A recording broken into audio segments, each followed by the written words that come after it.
నమస్కారం. మరీ మాట్లాడుతున్నందుకు చాలా సంతోషంగా ఉంది. ఇవాళ శనివారం మీ క్వెషన్స్‌కి బదులు ఈ విష్ణు మనతోనున్నారిప్పుడు. అతను క్వెషన్ అడుగుతాడు. నేను బదులు చెప్తాను. నమస్కారం సార్. నమస్కారం అందరికి. చాలా క్వెషన్స్ ఉన్నాయి సార్. ఫస్ట్ క్వెషన్ మళ్ళీ గోల్డ్. లాస్ట్ వీకెండ్ చెప్పారు మీరు ఎక్కడవుతే గోల్డ్ రేట్ పెరిగింది అని అడుగుతున్నారు. ఇలాగున్న టైం నన్ను పీక్‌కెళ్ళి ఇలాగున్న టైంలో టక్ టక్ రోజు రోజుకి రూ. 1000 తగ్గుతుంది సార్. 14,900 ప్లస్ టాక్సెస్ ఉంది ఈ 22 క్యారెట్ గోల్డ్. ఇవాళ ₹950 అయింది సార్. అదే చెప్తున్నాను 14,900 అని. ఓకే. 3 రోజుల్లో పెరిగిందేమో 2 రోజుల్లో కొట్టేసింది కిందకి. 12,800 నుంచి 17,000 వరకెళ్ళి ఇవాళ 14,900కి వచ్చింది. అది అట్నే చూసామంటే పెరిగింది. రైటా? ఇదెందుకు కవిన్ వాస్ పెట్టడం వల్ల. సిల్వర్ మీకు చెప్పాను గాలి తీసేశారు. తెలియదు చెప్తున్నాను సార్. ఒక నేను నా చెవులకి నాకు నిమించడం ఉన్నదన్నట్టుగా ఉంటుంది మేము. గాలి తీసేశారా? అవును. ఈ 358 నమ్మకండి ఇవాళ బజార్‌లో రేటు 3,10,000 నుంచి 2,90,000 ఉంటుంది. ఇంకేమో మీరెక్కడ ఉన్నారని అర్థం. దాన్ని బట్టి 3,10,000 కొన్నారంటే మీరు పోయి అమ్మండి. మీకు 3,00,000 మీద అమ్మడం అవ్వదు. ఈటీఎఫ్ కూడా అదే చెప్తున్నాం 30% మీద పడిందని. దేనికి చెప్పాను మేము సిల్వర్ దుక్కు మీరు వెళ్ళకండని. ఒక వన్ టైమ్‌లో మీకేమో అది $24 వరకు పడింది. ఇప్పుడేమో $85 ఔన్స్ ఉంది. $100 దాటిపోయింది అని బ్రేకింగ్ న్యూస్ అని దుక్కులు వేశారు సార్. $120 నుంచి ఒకే రోజులోనే $75 తెచ్చేసారు బాస్. 40% ఫాల్. మీరే ముందే చెప్పారు నాకు. డెఫినెట్‌లీ. నేను చూసాను కదా! జరిగింది. నా జీవితంలో 4 సార్లు నేను అది చూసాను. నమ్మలేదు. చూసేసారు ఇప్పుడు మీరు. వెండి దుక్కు వెళ్ళకండి. ఏంటది? వెండి దుక్కు వెళ్ళకండి. ఇప్పుడు గోల్డ్ ఇంత లెవెల్‌లో ర్యాలీ అవ్వడానికి, పడడానికి కారణం ఏంటి సార్? అర్థం చేసుకొని తెలియను సార్. గోల్డ్ ఇంత లెవెల్‌లో పెరగడానికి ఏంటి కారణం అంటే ఇరాన్ ఇక్కడ బాంబ్ వేస్తాను, అక్కడ బాంబ్ వేస్తాను అని చెప్పడం ట్రంప్ గారు. దాని తర్వాత ఏమో పడడానికి కారణం అవుతున్నది కెవిన్ వాస్. ఒకరు కెవిన్ అసెట్ ఉన్నారు. కెవిన్ వాస్ అని ఉన్నారు. కెవిన్ అసెట్ అన్నాడు. ట్రంప్‌కి జాలరా ఉన్నోళ్ళు. కెవిన్ వాస్ అన్నారు సూపర్ కన్జర్వేటివ్. కెవిన్ వాస్ అన్నారు లాస్ట్ టైమ్ మేము జ్వరం బదులు వాళ్ళు రావాల్సింది. ఆవిడేం చెప్తున్నాను ఇన్ఫ్లేషన్ నేను టార్గెట్ చేస్తాను. పాస్ట్‌లో ఈ ఈ ఏం చేస్తారు ఏంటి కాదు ఇన్ఫ్లేషన్ పెంచాలి. ఇన్ఫ్లేషన్ క్రష్ చేయాలి. ఇంట్రెస్ట్ రేట్ పెంచారంటే అంటే మార్కెట్ పడిపోతుంది. వాళ్ళ పేరు చెప్పగానే గోల్డ్ 1000 దాటిపోయింది. ఇంట్రెస్ట్ రేట్ పెంచుతారని. ఇంట్రెస్ట్ రేట్ పెంచడం అన్నది ఎగ్జాక్ట్ ఆపోజిట్ ఉంది ట్రంప్‌కి. దానివల్ల ట్రంప్ ఎందుకు అతనికి వేశారు? ఎవరు ఏం చేస్తారని తెలీదు. ఓకే. దాంట్లోనే ఏదో ఒక పాలిటిక్స్ ఉంది. మార్కెట్ 2008, 9లో ఏం చెప్పారో అది తీసుకొని అది చూసారు అది. ఓకే. ట్రంప్ ఏమో ఇరాన్ విషయం మాట్లాడుతున్నప్పుడు గోల్డ్ రేట్ అంత పెరిగింది అంటున్నారు. ట్రంప్ ఏమో మంచిగా మారలే కదా! అలాగే ఇరాన్ గురించి మాట్లాడుతున్నా కదా! చక్కగా ఇంట్రెస్ట్ రేట్ టపటపమని పెంచేశారంటే ఓకే. అదే సమయంలో రిపబ్లిక్ సెనేటర్ ఒకళ్ళు ఏం చేశారంటే అలాగే చెప్తుంటే 2, 3 ఉన్నారని. వీళ్ళు నేను పాస్ చేయను అని చెప్తున్నారు. మొదటేమో ఇతను పాస్ అవ్వాలి. అక్కడికెళ్ళి అక్కడ కూర్చోవాలి ఆ ప్లేస్‌లోని. ఇదంతా అన్‌సర్టెనిటీ కదా! సో, సరిగ్గా సార్.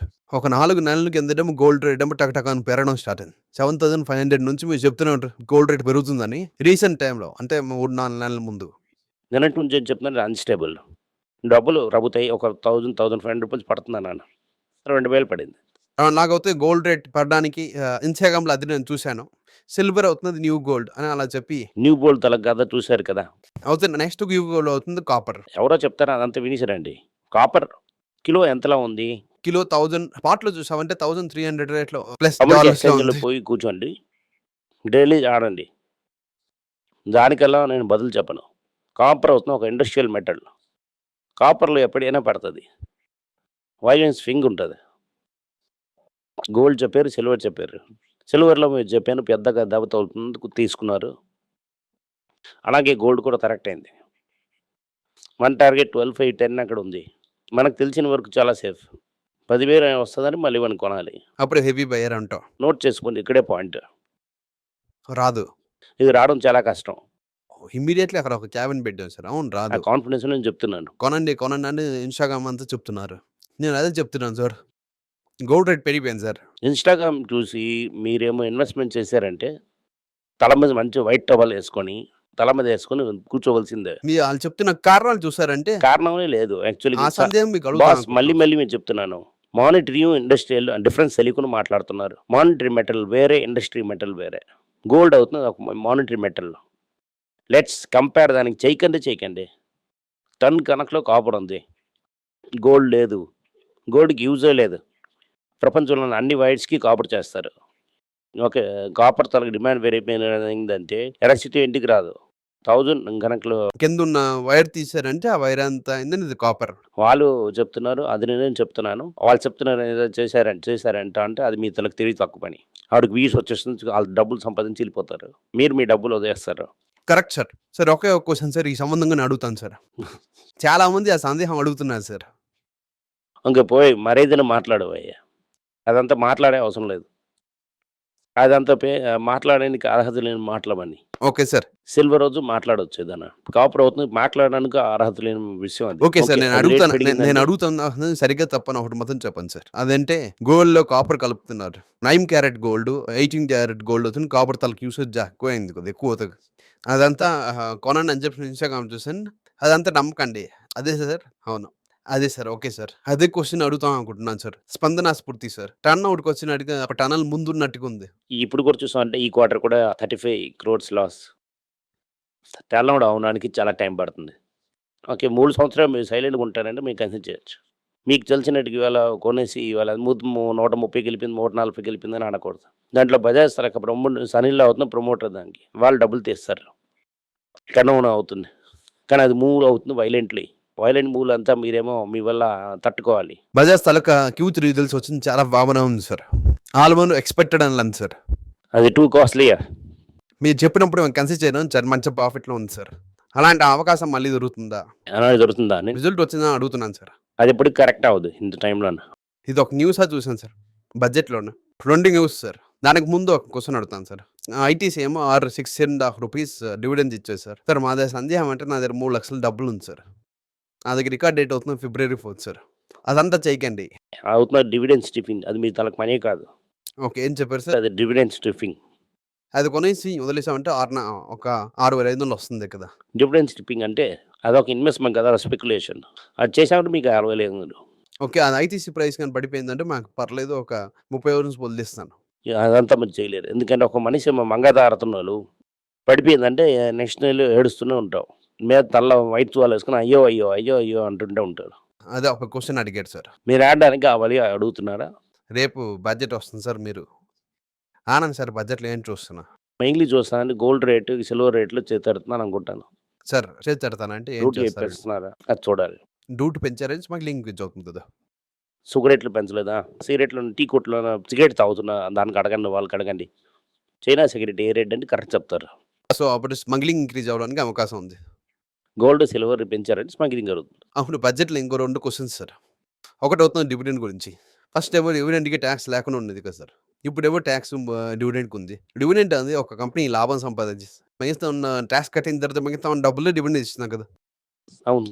మళ్ళీ ఒక చేతికొచ్చిన తర్వాత మళ్ళీ డివిడెండ్ అడగడం. ఎక్కడ అన్ని దగ్గర ట్యాక్స్ తీసుకోవాలి కదా! వీళ్ళు టోటల్ ఇన్‌కమ్ టాక్స్ కట్టినోళ్ళు 1 క్రోర్ పీపుల్. ఒకే విషయంలో డిఫరెంట్ ప్లేసెస్‌లో టాక్స్ ఉండకూడదని జీఎస్టీ తెచ్చారు. అలా చూడు. డైరెక్ట్ ట్యాక్స్ వేరే, ఇండైరెక్ట్ ట్యాక్స్ వేరే. సామాన్య ప్రజలకి టాక్స్. దానివల్లే దేశం ఇలాగుంది. ఏంటి ఉందని చదువుకున్నది తెలీదనుకో. డైరెక్ట్ ట్యాక్స్ వేరే, ఇండైరెక్ట్ ట్యాక్స్ వేరే. డైరెక్ట్ ట్యాక్స్ అవుతుంది ట్యాక్స్ ఆన్ ఇన్‌కమ్‌కి. సపోజ్ మీ ఇన్‌కమ్ 12 లక్షల కింద ఉందంటే ఇమ్మీడియేట్ ట్యాక్స్ రిఫండ్ తీసుకొని ఎళ్ళు. 10 లక్షల మీద అది ఎక్కువ కదా! కట్నం ఏంటి తప్పున్నది దాంట్లోని. ఒకటి 12 లక్షల మీద ఉంటే ఒకటి, 12 లక్షల కింద ఉంటే ఒకటి. 12 లక్షల మీద ఉన్నోళ్ళు ట్యాక్స్ కడితే ఏం తప్పు? ఆల్రెడీ 12 లక్షలు అన్నీ ఇచ్చేసారు కదా! ఇంకా మళ్ళీ అడుగుతున్నాను. ఎందుకు కష్టపడుతున్నారు? కట్టినోళ్ళు ఒక్కోటి మంది. 1 క్రోర్ గురించి ఎందుకు మాట్లాడుతున్నారు? సామాన్యుల గురించి మాట్లాడు. 140 కోట్లోని 1 క్రోర్ పీపులే ట్యాక్స్ కడుతున్నారు. మిగతా 139 కోట్ల మందిలేమో ట్యాక్స్ కట్టడం లేదు. వాళ్ళకి చూడు మీరు ఒక్కోటి గురించి మాట్లాడుతున్నారు. ఆడొద్దు మీ గవర్నమెంట్ తీసుకున్న ఇది కరెక్టా? ఈ క్వెషన్ నాకు అడిగారంటే ట్యాక్స్ తక్కువ కలెక్టర్. నేను 12 లక్షల మీద సంపాదిస్తున్నా అంటే ఇప్పుడు కూడా నేను ట్యాక్స్ ఇవ్వాలి. నెక్స్ట్ ఇంకో క్వెషన్ అవుతుంది ఇన్‌కమ్ టాక్స్ సార్. నేను 12 లక్షలు సంపాదించాను నాకు టాక్స్ లేదు. నా వైఫ్ 12 లక్షలు సంపాదించి నాకు టాక్స్ లేదు. మేము హోల్ ఫ్యామిలీ చూసుకుంటే 24 లక్షలు టాక్స్ లేదు. వేరాస్ నువ్వు 12 లక్షలు 15 లక్షలు సంపాదిస్తున్నా అంటే నా వైఫ్ కూడా నేను సంపాదిస్తుంది 12 లక్షల మీద కడుతున్నానంటే ట్యాక్స్ కడతాను. నా వైఫ్ కూడా సంపాదిస్తుందంటే 12 లక్షలు కడతది. ఎగ్జాంపుల్ లేదు sir. Husband working, wife not working అవుతే 15 లక్షలకు కొంటున్నారండి జీతం వస్తుందంటే కడతారు ఆళ్ళు టాక్స్. నా 12 లక్షలు నా వైఫ్ 12 లక్షలు అవుతే 24 లక్షలకి నేను టాక్స్ కట్టలే. నేనే కట్టాలి. వైఫ్ జాబ్‌కెళ్ళిందంటే ఇన్‌కమ్ వస్తుంది. ప్లస్ అమ్మ మీ వైఫ్ కూడా దీనికెళ్ళు 1 లక్షలు తీసుకున్నాం దానికి కూడా ట్యాక్స్ కట్టక్కలని చెప్పు. వీటిలో కూర్చోమని చెప్పింది ఎవరు? ఫీమేల్ పార్టిసిపేషన్ ఉంది, లేబర్ ఫోర్స్ చాలా తక్కువ. మీ వైఫ్‌ని జాబ్ పంపించండి. ఇన్‌కమ్ టాక్స్ అనేది హోల్ ఫ్యామిలీకి తీసుకొని వస్తారు. అలా చేశారంటే దానికన్నా ఒక పెద్ద తెలివి తక్కువ పని ఏట్లేదు. ఒక 140,00,00,000 ఉన్నారు. 1,00,00,000 మంది ట్యాక్స్ కడుతున్నారు. 1 crore ఎలాగ 10 కోట్లు అవుతుందని చూడాలి. అది వదిలేసి మీరు ఎలాగ తగ్గిస్తాం అని చెప్పడం అదొక తెలివి తక్కువ పని. డైరెక్ట్ ట్యాక్స్ ఎక్కువ అవుతుందంటే ఇండైరెక్ట్ ట్యాక్స్ తగ్గుతుంది. ఇండైరెక్ట్ ట్యాక్స్ అన్నది సామాన్యుల మీద ఉన్నమైన ట్యాక్స్. డైరెక్ట్ ట్యాక్స్ అన్నది ఎవరు సంపాదిస్తున్న ఆడి మీద ట్యాక్స్. డైరెక్ట్ ట్యాక్స్ దీని మీద తగ్గించాలంటే శీఘ్రమే ఇన్‌కమ్ ట్యాక్సే లేదని చెప్పి అవుతొచ్చు. ఓకే. మీరు అడిగిన క్వెషన్ మీడియాలో ఉన్న నరేటివ్ ఆన్ టాప్ 1 crore ఉన్నది. ఈ 1 crore డజంట్ మ్యాటర్. ఓకే. రేపేమో స్పెషల్ ట్రేడింగ్ బడ్జెట్‌గా ఒకటుంది. ఓపెన్‌లో ఉంది సార్. As of now opening negative ఉంటుంది. హాల్ మోటార్ త్వరగా హ్యాంగ్ ఓవర్ వచ్చి నెగెటివ్ ఉంటుంది. టపటపమని 500 పాయింట్స్ పడిచింది. పటాస్ వేసిన అడిగును ఇమ్మీడియట్లీ వెళ్ళి లిస్టులను కన్సిడర్ చేయండి. కింద పడుతుంది. పడిగట్టి వెళ్ళి కన్సిడర్ చేయండి. It's very clear. ఓకే దీంట్లో ఏ రూము లేదని అర్థం అవుతుంది. ఇండైరెక్ట్ ట్యాక్స్ చేస్తే దానికి ఏంటి లేదు. కస్టమ్ డ్యూటీ మాత్రం పెంచొచ్చు. డైరెక్ట్ ట్యాక్స్ ఇవ్వాల్సిందని తెచ్చేశారు. ఇవ్వడానికి ఎట్లేదు. తెస్తే పెంచొచ్చు. ఏ న్యూస్ వచ్చినా కూడా అది నెగిటివ్ న్యూస్ వస్తుంది. అదేంటి పాజిటివ్ ఉండదు. సేపు మారడానికి మార్కెట్ పడడానికి అవకాశాలు చాలా ఎక్కువగా ఉన్నది. డబ్బులుంచి వడ్డీ గుంజుకున్నారు. గట్టిగా పడిందంటే 500, 600 పాయింట్లు పడుతుంది. నిఫ్టీ 200, 300 పాయింట్లు పడుతుంది. మీరు సపోజ్ పటాస్ లిస్ట్ని ఏ కావాల్సింది అది కొనుక్కొని ఉండండి. ఫస్ట్ ఆఫ్ ది మంత్ ఇవాళ 9 జీతం వస్తుంది. మీతో షాపింగ్ని స్టార్ట్ చేయండి. అదే గురించి మీ క్వెషన్ అడుగుతున్నాను చాలా. నైట్ అందరికి డబ్బులు వస్తుంది. ఆ డబ్బులు వచ్చింది. టిఫిన్ కాఫీ రేంజ్లో సాధించండి. రేంజ్లోనే కన్సిడర్ చేయండి. కన్సిడర్కి పోలేదు. చెప్తారు ఎప్పుడు సార్ వెళ్తాము. అడిగేం చేస్తాను నేను ఎల్లంపి చెప్తాను. సార్ ఇప్పటికి మార్కెట్ ఏమో ఓవర్ వాల్యూ అని చెప్తున్నా. ఇప్పుడు పడాసెస్ లోన్ షేర్స్ మనం కన్సిడర్ చేయడానికి 1, 2 కన్సిడర్ చేయండి. ఓకే. నేను మార్కెటే పడినా కూడా నో లంచ్. నో హాలెన్స్, నో హాకీ. డెఫినెట్లీ పడిందని మీరు చెప్తారు సార్. డెఫినెట్ చెప్తాను. ఇక్కడే ఉన్నాను సార్. Okay sir. Thank you sir. Thank you. నమస్కారం. మీకు సందేహాలు ఉండి మీరు నాతో కాంటాక్ట్ చేయాలనుకుంటున్నారంటే స్క్రీన్లో కనిపిస్తున్న మెయిల్ ఐడికి మీరు మెసేజ్ చేయండి. మా తలక టీం మీకు కాంటాక్ట్ చేస్తారు.